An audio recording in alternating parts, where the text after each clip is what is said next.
கணவன் மனைவிக்குள்ள விட்டு கொடுக்கறது அதெல்லாம் பத்தி நிறைய எல்லாரும் ஏற்கனவே நம்ம புலவர்கள்லாம் பாடியிருக்காங்க. எல்லாரும் சொல்லுவாங்க, ஒரு கணவன் ஒரு குழந்தை பிறந்துதான் ஒரு வீட்டுல, அந்த குழந்தைக்கு என்ன பேர் வைக்கிறதுங்கிறது ஒரு தகராறு. இந்த குழந்தைக்கு என்ன பேர் வைக்கிறதுங்கிறதுல தகராறு வந்துட்டு யாரு, கணவனுக்கும் மனைவிக்கும். அவன் என்ன சொல்றான், எங்க அப்பா பேரை தான் வைக்கணுங்கிறான் அவன். இந்த அம்மா என்ன சொல்லுது, இல்ல எங்க அப்பா பேரை தான் வைக்கணும் அப்படிங்குது. காலையில இருந்து சண்டை, தகராறு. எதிர்த்த வீட்டுக்காரன் பார்த்தான், இது என்ன காலையில இருந்து எதிர்த்த வீட்டுல தகராறு நடக்குது, என்னன்னு போய் கேட்டிருக்கான். என்னம்மா உங்களுக்கு உள்ள தகராறு, காலையில இருந்து பார்த்தேன் அப்படின்னா, ஒண்ணும் இல்லம்மா, குழந்தைக்கு பேர் வைக்கிறதுல எங்களுக்கு உள்ள ஒத்து போக முடியல.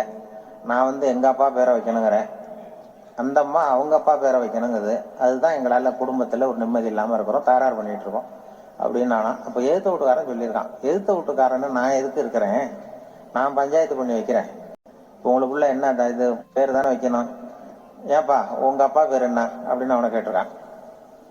எங்க அப்பா பேரு சீனிவாசன் அப்படின்றான். இந்த அம்மாவை உங்க அப்பா பேர் என்னம்மா, கிருஷ்ணன். இவன் யோசிச்சு பார்த்தான், குழந்தைக்கு சீனிவாச கோபால கிருஷ்ணன் பேர் வைங்க போங்க அப்படின்ட்டு போயிட்டான். தீர்த்து வச்சுட்டு போயிட்டான். போனதுக்கு அப்புறம் இவங்க ரெண்டு பேரும் பேசிக்கிட்டாங்க. சரி, இந்த சீனிவாசன் சரி கிருஷ்ணன் சரி, நடுவுல கோபாலம் யாரு அவன் சொல்லி அவனை போய் இழுத்துட்டு வந்தான். எழுத்து வீட்டுல போய், அது யாரா, அது இங்க வா, அது யாரா கோபால, அது எங்க அப்பா பேரு, நீ அதை மட்டும் எதுக்கு விட்டு வைக்கிற, அதையும் சேர்த்து வச்சுட்டு போடான்.